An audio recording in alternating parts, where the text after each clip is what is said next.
al-adlul umara. Tegaknya negeri ini itu ditopang oleh adilnya para pemimpin. Adil dalam makna kebijakan-kebijakan, peraturan-peraturan yang ditetapkan oleh pemangku kebijakan dalam negeri ini harus senantiasa berprinsip pada sebesar-besarnya kepentingan rakyat, tidak mengacu pada kepentingan pribadi dan golongan. Ya. Terutama Bapak Ibu hadirin sekalian, tahun depan kita akan menyongsong tahun politik yang ini sangat penting nilainya. Tentu bagi orang yang beriman, tentu kita umat Islam jangan lewatkan momentum ini.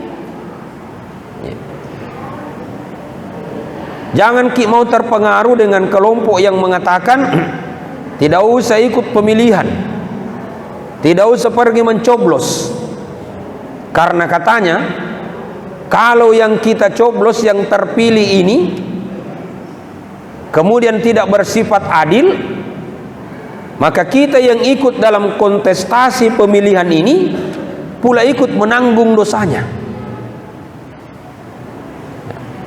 Ini juga masalah besar. Ketika orang yang bagus pemahaman agamanya, bagus sholatnya, tapi dia melalaikan kepentingan politik dalam tanda petik, tidak mau ikut dalam kontestasi pemilihan untuk menentukan pemimpin-pemimpin negeri ini, maka ini juga bahaya. Maka kalau saya pribadi mengajak teman-teman bahwa Bapak saudara-saudaraku, mari sukseskan tahun politik ini, karena disinilah momentum untuk kita insya Allah melahirkan pemimpin-pemimpin adil. Karena di tengah kekhawatiran kita, di tengah ketidakpercayaan kita, masih lebih banyak dan sangat banyak sumber daya kita yang bisa menjadi pemimpin negeri ini, yang bisa mengatur negeri ini dalam prinsip keadilan tadi. Jangan berputus asa. Sandarkan kepada Allah bahwa saya memilih pilihan politik ini, insya Allah diridhoi oleh Allah Subhanahu wa ta'ala. Ya, maka saya sering sampaikan teman-teman, kalau mau pergi coblos nanti Pak di tahun politik, salat dulu. Kalau perlu salat istikharah. Ya. Pilih calon-calon pemimpin kita. Karena saya yakin semua mereka orang yang baik. Ya. Semua mereka orang yang baik. Nah, adilnya pemimpin, lahirnya kebijakan-kebijakan yang berpihak kepada kepentingan rakyat, terutama kebijakan yang berpihak pada bagaimana menjaga kehidupan beragama berjalan dengan baik di negeri ini, insya Allah akan menjadi penopang tegaknya negeri ini. Dan musuh kita bersama adalah jangan sampai kelompok-kelompok yang anti agama ini kembali masuk dalam sistem pemerintahan kita.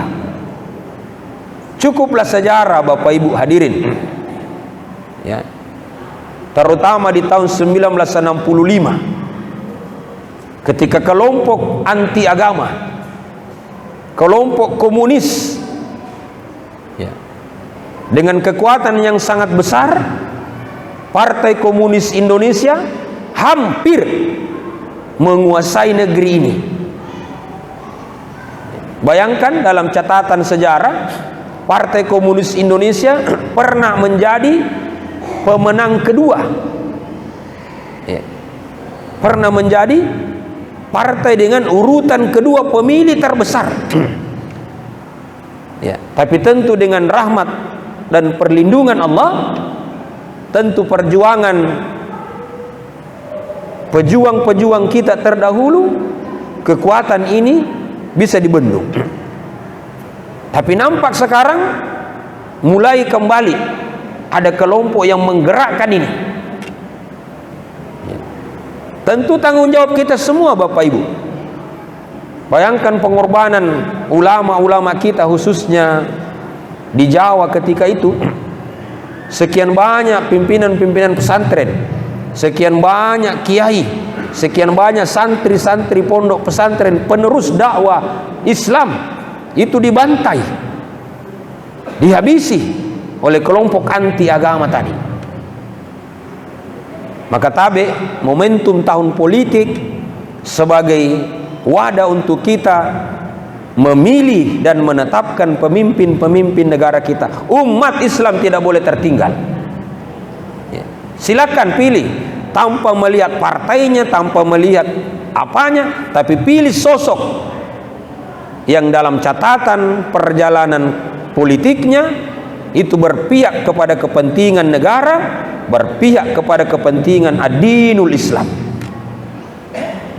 Jadi tabe Pak ya, saya tidak kampanye nih. Saya tidak kampanye. Dan memang belum masa kampanye.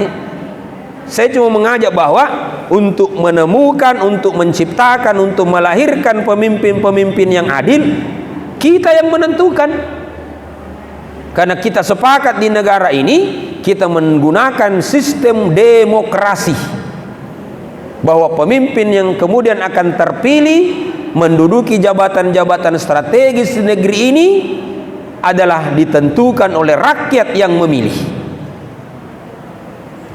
Maka prinsip keadilan akan terwujud ketika kita yang memilih ini adalah orang-orang yang paham beragama.